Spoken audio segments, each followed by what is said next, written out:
I'm Dr. Sharmini Long, and it's a privilege today to be able to interview Dr. John McDougall, who is one of the original hosts of Lifestyle Magazine. Dr. McDougall, thank you for joining us today. Well, it's nice to be here. It brings back a lot of memories. Wonderful. You've had a long career in medicine over the years, doing many things, but you kind of got off to a rocky start at age 18 when you were introduced to medicine a little bit more personally. Tell us about that. Well, at 18 years old, I suffered a massive stroke, which happens to about 1,000 teenagers a year in the United States. And not that it didn't deserve it. The way I ate, I can see now that I was just, piling the cholesterol fat into my arteries that supplied my brain. And, for the last 56 years, I've walked with a pretty significant limp because of that stroke. But also, it gave me a pathway to get into medicine. Prior to my personal introduction to the hospital, I didn't think I could become a doctor. I didn't think I was that kind of a person. To me, in our family, doctors were next to God. And I wasn't that quality of person. I was just a regular old person. And I got spent 2 weeks in Grace Hospital in Detroit, Michigan, because of the stroke I had. And that at least made me aware of the medical profession and that I really, really would love to be a doctor. And my orientation was to become a doctor with my interest in science. And, just many things I could look back and see how I was heading in that direction. But I still ate a terrible diet that didn't change my diet until I was about 24 years old. Now, your early career, as you started out as a doctor, you actually worked, if I understand correctly, as a doctor on a sugar plantation in Hawaii. What did you learn in your early years? Well, I learned everything. I had the opportunity to take care of 5,000 people, and I was it. You had an emergency pregnancy in the middle of the night, I was your doctor. You had fell off a truck and needed brain surgery in the middle of the night, I was your doctor. Wow. So I can tell you, I had to take care of every single problem my 5,000 patients had for me, and it gave me a great background. But it also taught me about how to eat differently. On the sugar plantation, I was taking care of first, second, third, and fourth generation Filipinos, Japanese, Chinese, and Koreans. And the first generation, I'd learned a diet of rice and vegetables. Then they moved to Hawaii and started a new life, had children, grandchildren, et cetera. What I observed was the first generation had none of the problems that I was trained to take care of in terms of chronic disease. No obesity, no diabetes, no rheumatoid arthritis, no breast cancer, no multiple sclerosis, no colon cancer. They were a relatively healthy population of people, and they lived on a diet of rice and vegetables. Now their kids, they were influenced by McDonald's and all the other fast food restaurants, and they learned the American diet with enthusiasm, and they got a little fatter and sicker. And by the time you got to the grandkids, I was taking care of people that were just as fat and sick as anybody I'd taken care of all over the United States. So it wasn't anything genetic. It wasn't good luck or bad luck. It was the food. It's the food. So you pretty quickly correlated that when you were watching your patients that you were taking care I of. did. I could see that you didn't have to get older and sick as the years went by. You didn't have to age ungracefully and become ill, which is, it's so common that you expect that to be normal. So I at least saw that. I saw an alternative, but I didn't know that you could reverse disease until I went back into training and I became a board certified internist. And then I found that the scientific literature not only told the same story, that when you switch from a starch-based diet, a diet of rice, potatoes, corn, to a diet of meat and dairy, you get fat and sick, just like the aristocrats of old. So I learned that as a plantation doctor when I got back into the medical system, and I got back into the medical library. I discovered that my knowledge was in no way new. In fact, you can go back to the first chapter of Daniel in the Bible, and you could talk about the next stage in my learning, and that it was that not only can you prevent, but you can cure people of serious ailments if you take away what causes their illness. And the scientific literature is overwhelmed with research that says such. Not only are these diseases caused by the Western diet, but when you stop feeding people the Western diet, in other words, you put them back on a traditional diet of rice, corn, potatoes, vegetables, and fruits, they're cured of, most of their chronic illnesses. There, of course, are some problems that are beyond beyond repair that people suffer from, but it's amazing how few and how well that they get when they make this simple dietary change, which costs nothing, by the way, has no side effects, is totally under the patient's control. Just doesn't fit with the medical business, does it, folks? Well, it also goes against some of the things I keep hearing with, for example, the keto diet and stay away from the starches, stay away from the carbs. What are your thoughts about the current fads? You know, that's silly. That's bad thinking. Yeah. I mean, look through history, look around the world. What's the kind of diet that people lived on through most of existence of the human race? We're talking about the population of Asia, which lived primarily on rice. Before 1980, 80% of the diet of an Asian was white rice. You're talking about the Aztecs and the Mayans, which lived in civilizations for 1,300 years on corn. You're talking about the people in South America, in the Andes, living on potatoes. You're talking about the breadbasket of the world. Do you remember the breadbasket of the world? That's where they used to eat wheat and barley. People have always lived on starch-based diets until they become rich. And then when they become rich, they could take the corn and the potatoes and the soybeans and feed them to the cows and the pigs. And then they ate the cows and the pigs. And what happened? They ended up looking like Americans, like kings and queens of old. This is not rocket science, ladies and gentlemen. People are sick because they eat the wrong kind of food and they get well. I mean, I have scientific research published showing that people are able to get off their medications in close to 90% of the time just by changing their diet. You had mentioned that there's some science showing that what you're promoting, a more starch-based diet, actually helps people avoid disease and even cure some. Would you mind sharing some of that with us? Well, I could fill a medium to large size library with the science. Unfortunately, the science is ignored. And the reason it's ignored is because it's worthless. What I'm talking about is profitless. It's very valuable to the patient, but the patient's not in charge of the system. And so what gets picked out are the profitable drugs, the profitable procedures, et cetera. People are sick because of food poisoning. That's why they're suffering from diabetes, obesity, various kinds of cancers, heart diseases. It's just plain and simple food poisoning. And all you have to do is correct the cause of the problem. People go, well, we have 3 major studies published on our work. One was based on 1,703 people that went through my 10-day live-in program. Another was done by Oregon Health and Science University, which studied people who went through our 10-day program. And the third was an independent study done in New Zealand on our program. It was a 1-year-long program. And what we show is that the average drop in cholesterol in 7 days is 22 points, and it's maintained over a year long, that drop in cholesterol. The average drop in weight is about 3 to 4 pounds in 7 days, and people are able to maintain a weight loss of nearly 20 pounds at the end of a year. Wow. So, you know, we've got some pretty amazing results. Again, uncriticized. They shouldn't be criticized because they're observations that have been true, like I say, back until the time of Daniel. People are sick from eating the king's food. You know, I think there's so much conflicting information out there. I see patients every day who are so confused as to what to eat. They want to eat right and eat healthy for themselves, and they're just bombarded with the internet and so many things that have totally conflicting information about how to eat. What would your advice be to someone who is starting out trying to eat healthy? What is the first thing they should start doing? You need to realize that you're a starch eater, a starchitarian, a starchivore.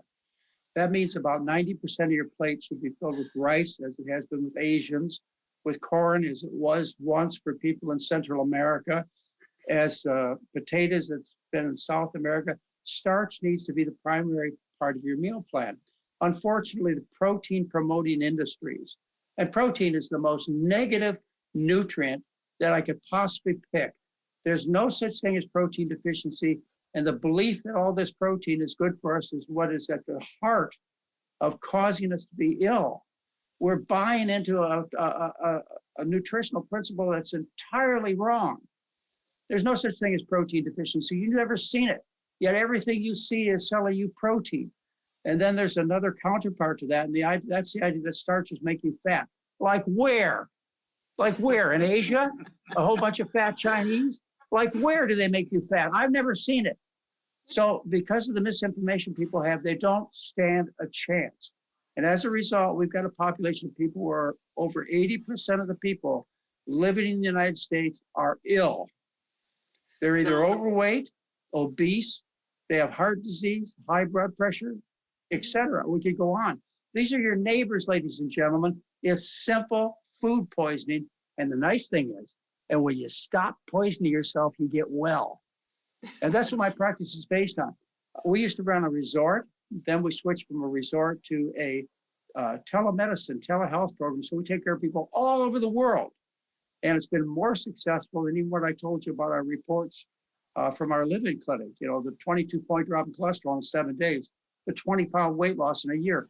We're getting such phenomenal results by taking care of people in their own home these days. And plus, we've reduced the cost of the program by about 1/3 or 2/3. We reduced it. You mentioned protein, and I think that's a question that people have a lot. So, how many grams of protein should people actually have in a day? Well, it depends on how active they are. Their diet should be about 5% protein, maybe 7%. Typical American diet would be 16%. You go on the Atkins diet, it's 30 to 40% of calories is protein, which is, you're getting a lethal level of protein intake. So, as I say, have you ever seen a case of protein deficiency?